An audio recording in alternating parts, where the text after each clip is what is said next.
Hello everyone, and welcome to the Pritikin Longevity Center. My name is Eugenia Koloran. I'm the senior writer here at Pritikin, and today we have the pleasure of listening to one of our registered dietitians at Pritikin, Tracy Wilczek.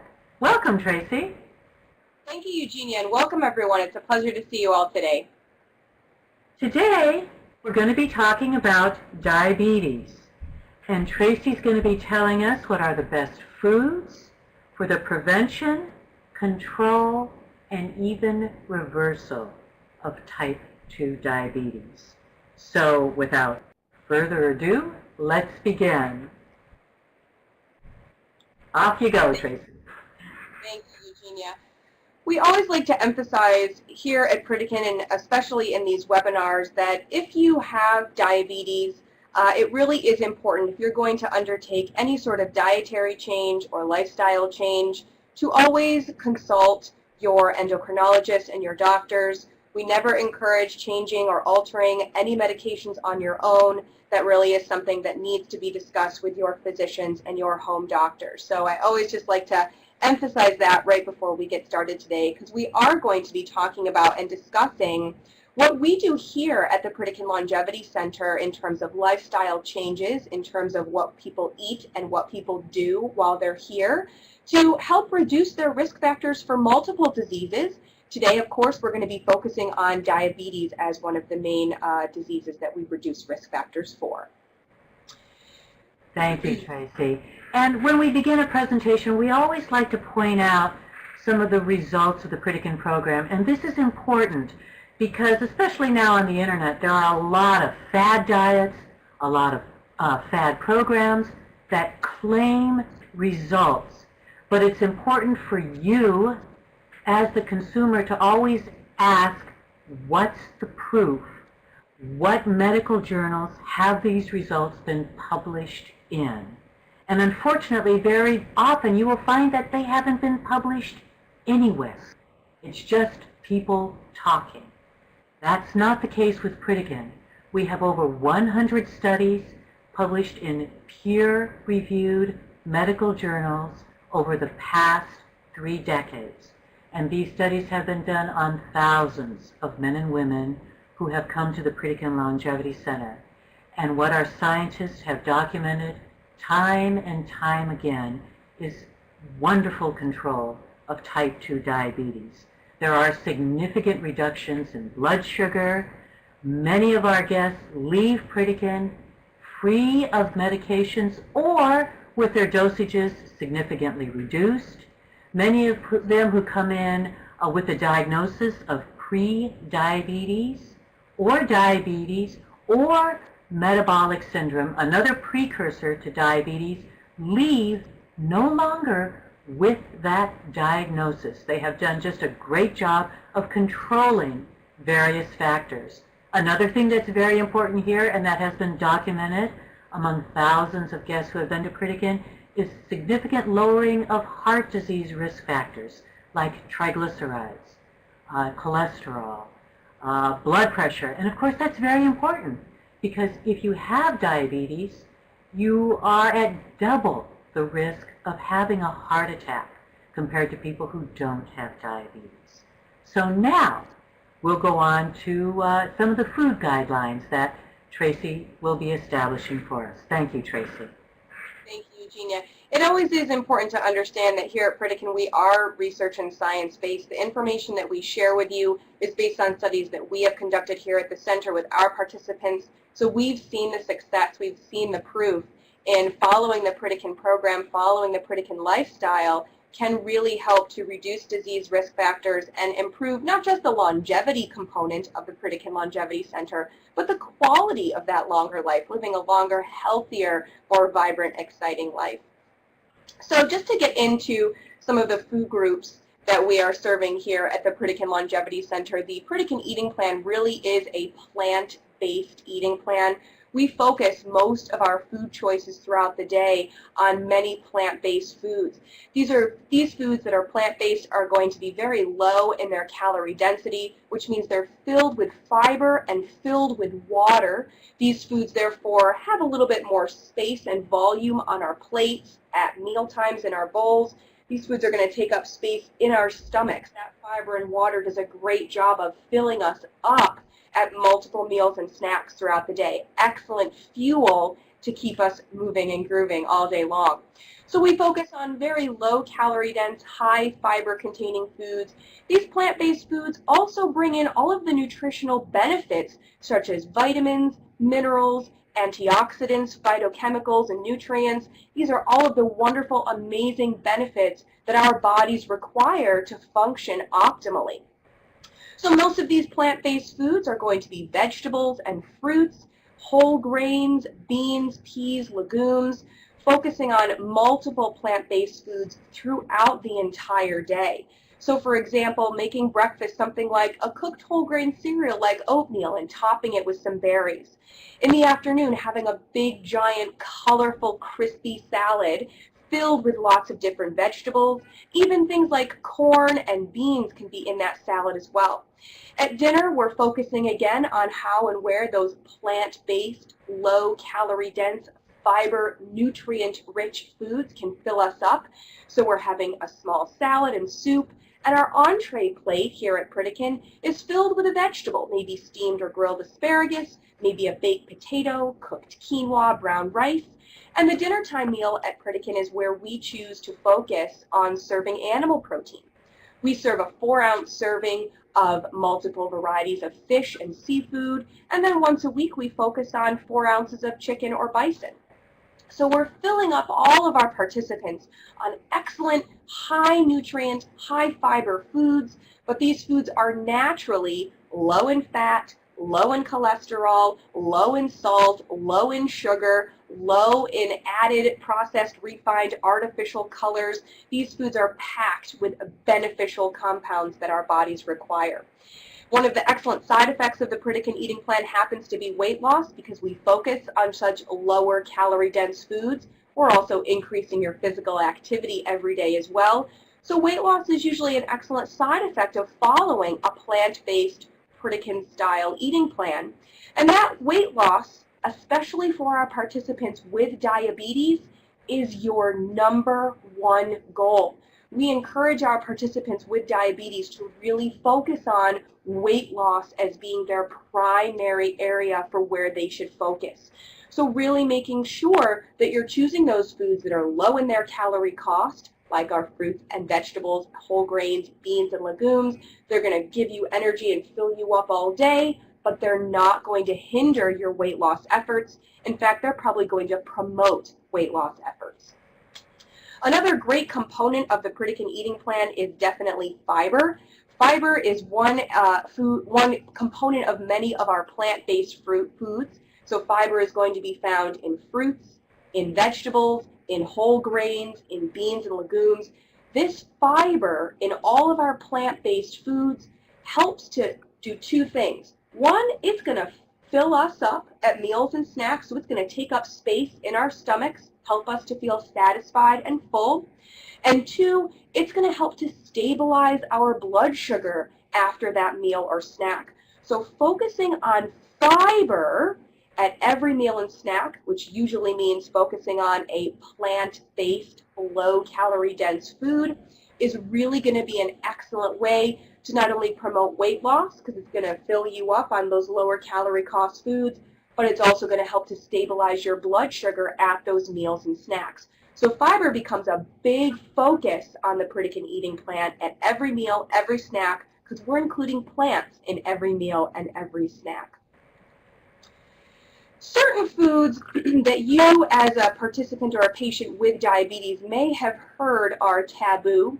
Oftentimes in the real world, patients with diabetes are encouraged to maybe reduce or avoid fruit consumption. Well, here at Pritikin, we actually encourage fruit consumption. We tell participants to rekindle their romance with fruits, start adding and incorporating fruits into their meals and snacks. Remember, I said earlier that weight loss is a major goal, a major initiative to reduce your risk factors for diabetes, to help reduce that metabolic syndrome, to help even slow or reverse the progression of that diabetes that you may currently have. Weight loss is your primary initiative. Fruits and vegetables are going to be the lowest calorie foods that you can choose that are going to help to fill you up all day, but also help to promote weight loss long term. So if fruits and vegetables are our low-calorie food choices, we don't want you to avoid them. We want you to include them in your meals and snacks throughout the day, because these foods are going to help fill you up without promoting weight gain or without hindering your weight loss efforts. Fruits, even though they do contain naturally occurring sugars, fruits are the perfect package for delivering that sugar into a meal or a snack. There's going to be some natural sugars in all of our fruits, but there's also going to be natural fiber, water, vitamins, minerals, other carbohydrates. So fruit becomes the perfect package, especially our fiber-containing fruits that are going to help to deliver that sugar, but it's not like you're eating a candy bar where there's no fiber. It's just going to raise that blood sugar, and then you're going to plummet very quickly. Another area of foods that we definitely do not discourage here at Pritikin are some of our starchier carbohydrates. So potatoes are an example of foods that fit into this category. Most participants here at Pritikin are very surprised to hear that we serve and encourage you to eat potatoes. The big difference is that we are not adding butter, cheese, bacon bits, chili. We're just serving that baked potato or even that baked sweet potato plain by itself. Maybe a little bit of fat-free sour cream and low-sodium salsa. My personal favorite is a baked sweet potato with some no-salt mustard. I think the tangy and the sweet are a perfect combination, one of my favorite snacks in the afternoon.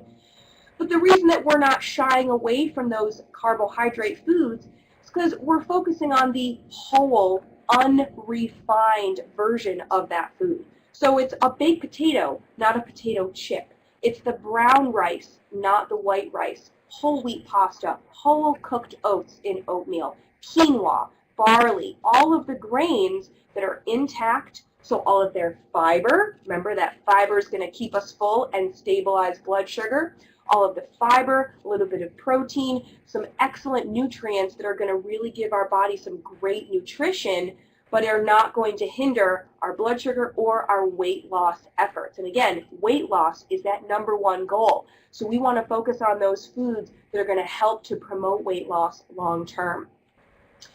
Another area of foods here at Pritikin that we do not emphasize would be some of our higher protein-containing foods like deli meats, nuts, seeds, peanut butters, whole eggs throughout the day. Oftentimes, patients with diabetes, along with the message of reducing fruit consumption, sometimes you're also educated to combine protein in every meal and snack. And where is this protein normally found? Well, the graphic on the screen shows us some turkey deli meat. You may add some nuts or some peanut butter into your meal. These are very high calorie dense foods. They are high in their fat content. They do not have a lot of fiber or water. And for things like deli meat, that's increasing your sodium consumption, your cholesterol consumption, and maybe even your saturated fat consumption as well. So here at Pritikin, instead of focusing on protein at every meal and snack to help stabilize blood sugar, we focus on the fiber. Remember, the fiber is going to fill us up and also help to stabilize blood sugar. Fiber is also calorie-free, so fiber naturally found in all of our plant-based foods, our fruits, vegetables, whole grains, beans, and legumes, is going to help to fill us up and stabilize blood sugar without having to bring in extra calories, extra saturated fat, extra cholesterol, extra sodium, which is usually found in the cheese, in the deli meat, in the peanut butter. So we're recommending switching from protein at every meal and snack to fiber at every meal and snack. That's why plant foods make such an excellent substitution. because those are the foods that naturally contain and hold fiber, so they're going to help to bring that fiber into our meals and snacks. The one caveat that we do have about fruit here at the center is just not to eat the fruit alone. So if you have diabetes or insulin sensitivity or insulin resistance, even if you're a participant here at the center, we encourage you to eat fruit because we want you to lose weight, and those fruits and vegetables are going to help with that weight loss long term. But we just educate you to start thinking about how that fruit can fit a little bit differently. So we encourage you not to eat your fruit alone. So for example, in the morning, the graphic on the screen shows an excellent, delicious bowl of oatmeal. This is a whole grain fiber oat. So you're going to fill up on those excellent low calorie dense grains, a little bit of fiber there, not only stabilizing blood sugar, but that fiber is going to also help to lower cholesterol over time. So it's a double whammy. We get two benefits out of that one ingredient breakfast cereal. But you can add some fruit into that oatmeal. So you're not having that peach by itself, but you're mixing that peach or banana or berries into that bowl of oatmeal. That something else, that bowl of oatmeal that we're mixing the fruit with, adds in extra fiber, which is what's going to help to stabilize your blood sugar at breakfast. In the afternoon, you could easily have a piece of fruit as a snack. Fruits are very portable, very easy things to grab on the go, but maybe you want to also grab some carrot sticks or celery sticks or cucumber sticks. Maybe you want to grab a small cup of vegetable soup. This fruit and this vegetable combination is going to bring in a little bit more fiber, an excellent snack in the afternoon, but it's going to help to stabilize your blood sugar, not just having that fruit by itself, which is maybe going to cause a rise and then a drop. Also, if you're combining a handful of carrot sticks with your banana, you may be able to grab two snacks out of one, half of the banana, half of the celery sticks now, the other half and the other celery sticks a few hours later when that hunger comes back. So it's not that you're adding more into the snack, you may just be able to divide that snack into two different eating opportunities. And after meals, at dessert at lunch or dessert at dinner, fruit becomes an excellent sweet way to end your meal. So grabbing a baked apple or a poached pear or even a mixed berry or a fruit salad compared to some other dessert options that you may have. Oftentimes I think of desserts that are often available in restaurants. They're extremely high in their sugar content, refined flour content, fat content, and maybe even sodium content. These are not going to be the best ways to end your meal. So either asking yourself, number one, am I hungry for dessert? The answer is no. You can skip dessert. I give you permission. Or number two, asking for some fruit. A lot of restaurants have fruit, even if they're not advertising it on the menu. See if that option is available before you find out that that sabotaging piece of cake is there. You're going to have some, and then that may kind of hinder not only your blood sugar, but your weight loss efforts as well. So we're really looking at a lot of different components, but it all comes back to the fiber. It all comes back to the plants. Thank you so much, Tracy. And in just a second here, Tracy's going to talk to us about some of the experiences we've had with our guests here at Pritikin. But before we get started on that, I do just want to bring up one other interesting result we've seen from our research, our published research on guests at Pritikin, and that is this. Yes, weight loss is very important for people who have diabetes. But what we found here at Pritikin, and again, this is on many, many diabetics and pre-diabetics we've studied, is that just a little bit of weight loss results in tremendous progress in terms of your blood glucose control, in terms of your ability to minimize your medications. I'm thinking of one particular study. This followed men and women who were pre-diabetic and had the metabolic syndrome. They were diagnosed as obese when they entered the Pritikin Longevity Center. 3 weeks later, they were still obese. They had only lost about 6 to 12 pounds, which is certainly admirable. but they were still considered medically obese. Even so, they had still seen amazing results with their blood glucose levels, their levels going back to normal levels, those of normal individuals who do not have diabetes. So, hang in there. Even though weight loss happens slowly, results with your blood pressure, with your blood glucose, with your cholesterol can happen very, very quickly. And that's exciting. Okay, back to you, Tracy, and what happens here at Pritikin. Thanks so much, Eugenia. And that's a really great point, that it really is about progress. Every pound that you lose is leading you in the right direction. It's leading you to what that goal is at the end of the long-term goal. So every pound, every step of progress is a step in the right direction. So excellent point. For our participants that are here at the center, there's not only the emphasis about not eating fruit alone, but eating that fruit, period, rekindling that romance with fruit and those lower calorie dense, high fiber options. But we also have noticed here at the center that what our participants with diabetes do at night can really positively influence their blood sugar number readings the next morning. There are two things in particular that we've seen our participants change about their PM nighttime behavior that has shown those positive results. And those two things are, number one, their dessert choice. So remember I said earlier, dessert is not mandatory. It's always important to ask yourself, am I hungry for dessert? If the answer is no, then saying no to dessert is the best protocol. But choosing fruit as the dessert choice, even here at the center, is the best option because it's going to be the highest fiber dessert option. It's really also going to pack in a little bit more nutrition and nutrients at the end of your meal. So sometimes just switching your dessert choice at the end of the day, number one. And number two, we've noticed that our participants that do something physically active after dinner has really helped to bring that morning fasting blood glucose number down to a healthy range. Now, you don't need to go back to the gym, put on your shoes, and 45-minute workout, sweating to the oldies at 9 p.m., but just doing something. 10 or 15 minutes, taking a walk.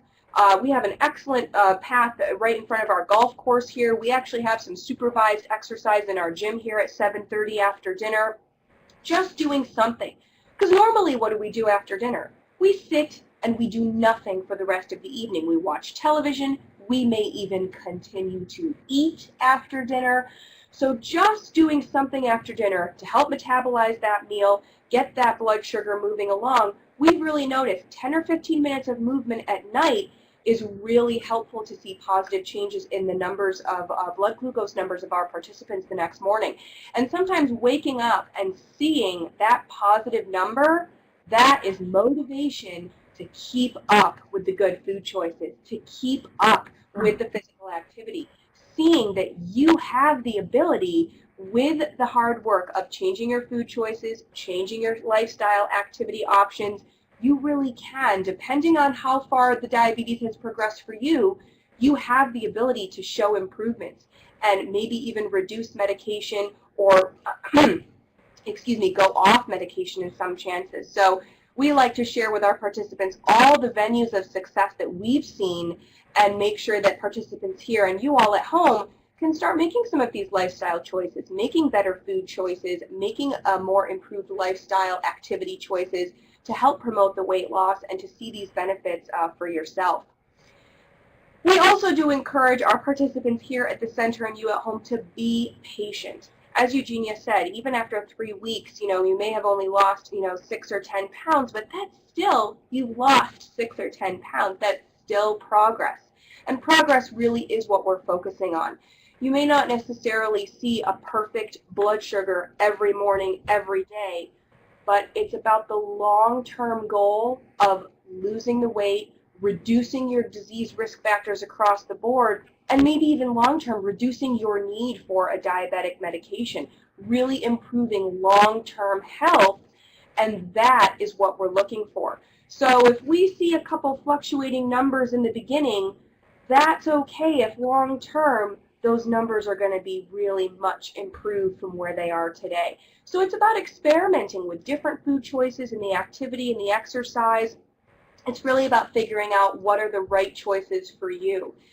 And again, this brings us back to not making any of these medication changes on your own. This is why here at the center, we have an endocrinologist on staff. We have a full medical department where you are monitored, checking your blood sugar 3 or 4 times a day to really figure out what food choices are working best for you, what activity patterns are working best for you. We are changing medications, but in a medically supervised environment.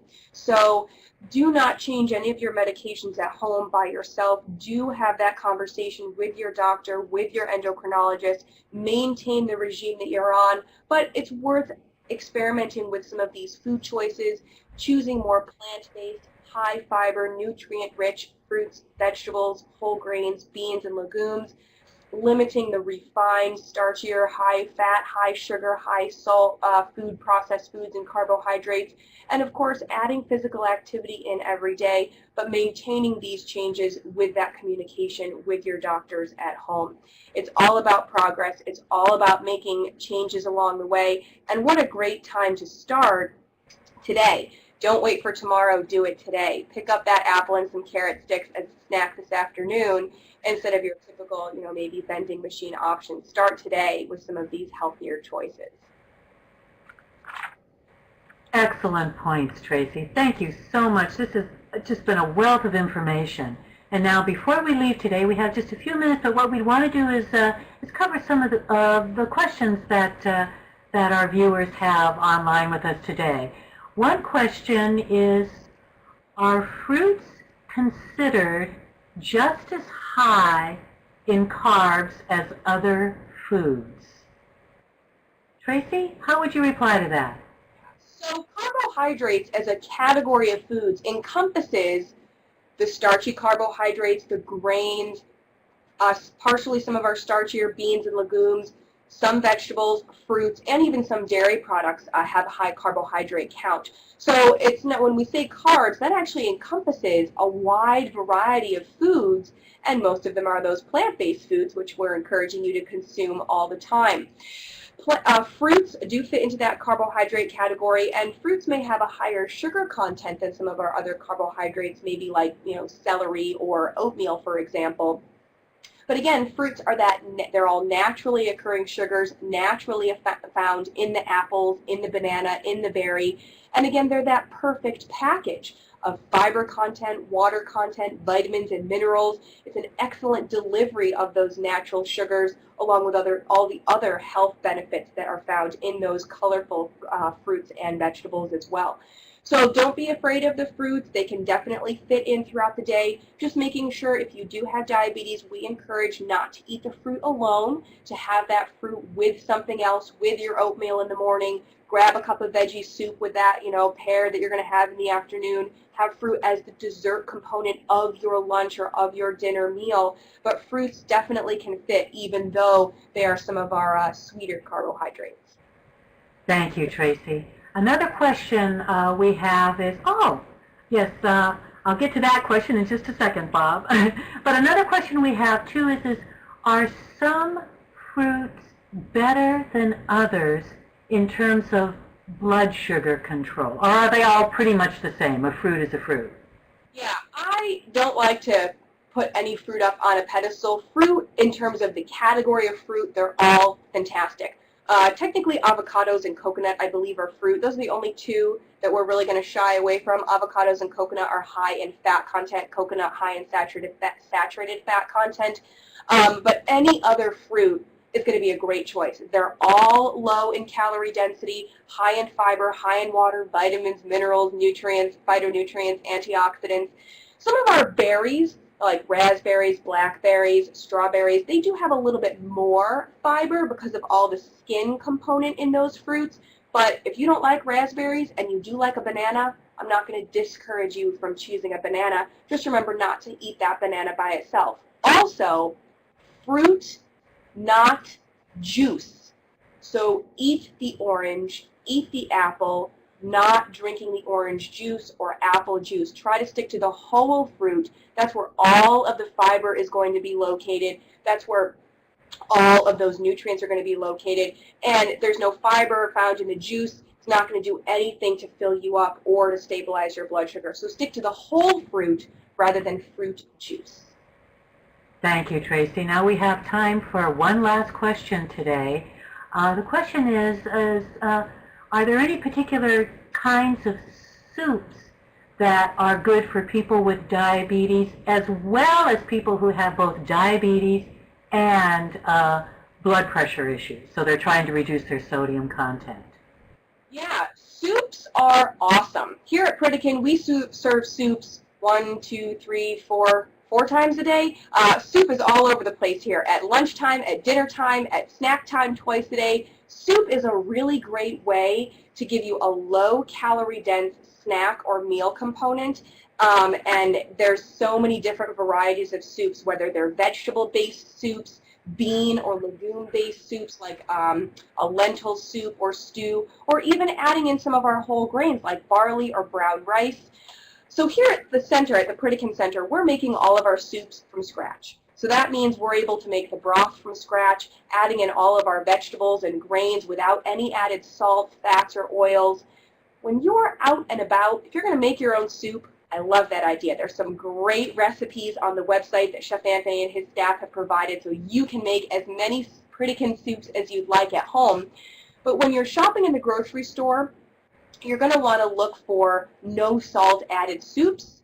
So the Health Valley Organic brand is an excellent variety. The Pritikin canned soups, which are on the market, are great. Or there's also at least some really great broth starters that you can use to find a no salt added broth, vegetable or chicken broth, so that you can at least start with a base and then add your own veggies, add your own grains.